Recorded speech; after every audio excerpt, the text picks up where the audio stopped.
Tyler, make sure your train doesn't go underneath the couch. Oh God, it's gonna end up underneath the couch. Oh. All right. Oh no, it's going underneath the couch. Hey, what's up, y'all? It's me, Jennie here. So today is an unexpected filming day, and I'm so excited because yesterday I put out an Instagram poll, who wants to watch me make a meal? And everyone, not one person, said no, and everyone said yes. And I'm so excited because I've always wanted to do a cooking, filming, baking channel, something like that. Anyways, the reason why I haven't done it is because my kitchen is very small, and to fit a camera, a tripod, and a ring light all in that tiny little kitchen is very difficult. I have tried many times and just aborted the mission because it just did not work out. Anyways, if you guys can handle like not a professional kitchen setting, I am more than willing to bake and cook any meal for you. So today on the schedule or on the menu is spaghetti and meatballs and apple pie. Now this meal is a special meal. This was supposed to be for Easter dinner, but I was so tired to cook this weekend that I didn't bother. Ender and I just got takeout.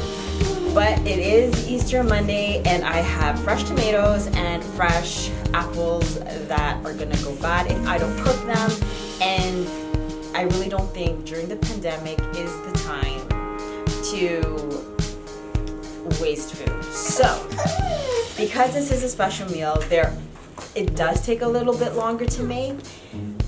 Mind you, you can substitute like fresh tomatoes for canned tomatoes and whatnot. You know, you guys just do what you want. But usually, like on a busy day or on a regular cooking day, I really do quick, simple meals, which is what I will upload if this video goes well. I'll also upload quick and simple meals, but for now, it is spaghetti, meatballs, and apple pie. I really don't think you guys need to see how I make spaghetti, so I will just show you how I make the meatball portion as well as the sauce portion using fresh tomatoes. And yeah, if you want to see how I make spaghetti, meatballs, and apple pie, please keep watching. I make my meatballs with extra lean ground beef. We are not a pork family, so we don't add pork to our meatballs. Anyways, I had some frozen earlier and I thawed it out overnight. I then took half a cup of panko breadcrumbs. Now you can use any breadcrumbs you have, but I had these breadcrumbs. And I mixed it with half a cup of milk and I let it sit to the side until all the breadcrumbs soaked up the milk.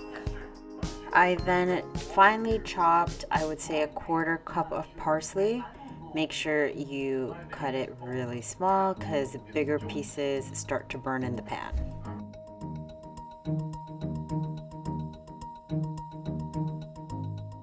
I like a lot of flavor in my meatballs, so I added 2 tablespoons of oregano, 1 tablespoon of basil, and just a pinch of nutmeg.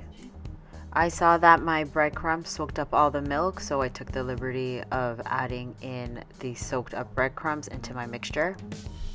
I then added 2 egg yolks, and please don't mind my camera. I don't know why it's always in and out of focus. I'll figure that out, but just please don't mind it. I almost forgot to put in salt and pepper. Now I put a little bit of salt in it just because I know there's Parmesan cheese going in and that's pretty salty, but I do put in a lot of pepper because I love pepper. I then finely minced 4 cloves of garlic. Yes, you guys, I love my garlic. If I keep doing these cooking videos, you will see a ton of garlic going into all of my dishes. Anyways, I did mince 4 cloves of garlic and I grated half a cup of Parmesan cheese as well as 1 whole yellow onion. Now I put the onion in the freezer about an hour before I actually need it. Now This helps me grate the onion, and it also lessens the tears when the onion starts to get cut. When I was done all of that, I then took a glove and I mixed all the ingredients together, and this was when I realized, oh crap, the mixture felt a little too wet. So that means that when I start to fry the meatballs, some meatballs would break apart, but there was no turning back now. I really had no extra ground beef to add to the mixture, so at this point I knew it would be like half hamburger helper and half meatballs. I rolled up each meatball with as much meat I could fit into the palm of my hands, and then I took all those meatballs and I fried it on the stove over medium heat. Now in the meantime, I diced up, I want to say it was 11 Roma tomatoes. I'm not too sure, but it was a lot of tomatoes. It took up my whole cutting board. Anyways, I diced that up, and by the way, you can also use strained tomatoes here or canned tomatoes, but when I was in the grocery store, I did see these tomatoes were fresh, so I thought that would be a nice change from the regular canned or jarred stuff. Now I know this is sacrilegious to all the tomato connoisseurs out there, but I did not deseed any of my tomatoes. I've made this dish quite a few times using fresh tomatoes without deseeding it, and by the time I get to the end result, I don't taste any of the seeds, so that's why I just chop them up and stick them in the pot. Also, I do skin one whole onion. Now it's important for your life to not break up this onion, and you'll see why later. Now back to the stove. I browned the meatballs on all sides, and then I took them out and I put it onto a plate. As you can see on the bottom of the pan that there is some meat left from my meatballs breaking, but that's okay. We all knew that was going to happen. And then I took all my cut up tomatoes and I put it in the pot, and it's still under medium heat, mind you. I put the lid on it, I let the tomatoes render, then I opened up the pot, or I lifted up the lid, and I put that whole onion right in the middle, and I also found some fresh basil, so I thought I would stick that into the pot as well. And then I took the meatballs and I submerged it in all that liquid as best as I could. I put the lid back on the pot and it stayed on the stove for a very, very long time. But now on to the fun part, the apple pie.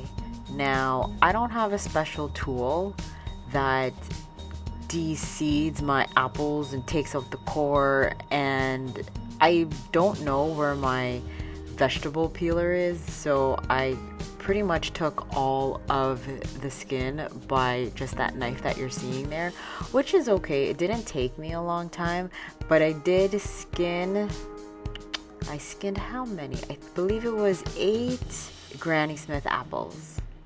I then took my skinned apples, cut those into chunks, put those chunks in a bowl, and then I took my store-bought crust. Yes, you guys, I did buy this from the store. I have made my own pie crust before, but at this point, being in front of the stove for so long, I just felt like I needed a break, and buying my store-bought crust is the thing to do. I then took some brown sugar and I mixed it into my apples. It was about a cup of brown sugar. Now you guys are probably wondering why it's so dark and chunky looking. It's because when I took the brown sugar out of my cupboard, it was really, really hard. So I looked up on the internet how to make hard sugar soft, and it said to take a moist towel, put it over your sugar, and put it in the microwave for 20 seconds. So I did exactly that. However, somewhere in the microwave, I guess my towel was a little bit too wet, and some of the water got into my sugar and actually melted it in the microwave, which is why it looks like that. But trust me, it was fine. I mixed it into my apples and I just kept mixing and mixing and mixing until every single apple was coated. I then took 3 tablespoons of all-purpose flour. I put that into my apple mixture, as well as 1.5 tablespoons of cinnamon. Yes, it's a lot of cinnamon, but like I said, I do like spicy food. And 1 pinch of nutmeg. Now I mix that all together until everything was evenly coated. Put it in the first out of the 2 pie crusts that my store-bought pie crust came with, as well as a few pieces of softened butter. I just took a few pieces of butter and just stuck it up on the top.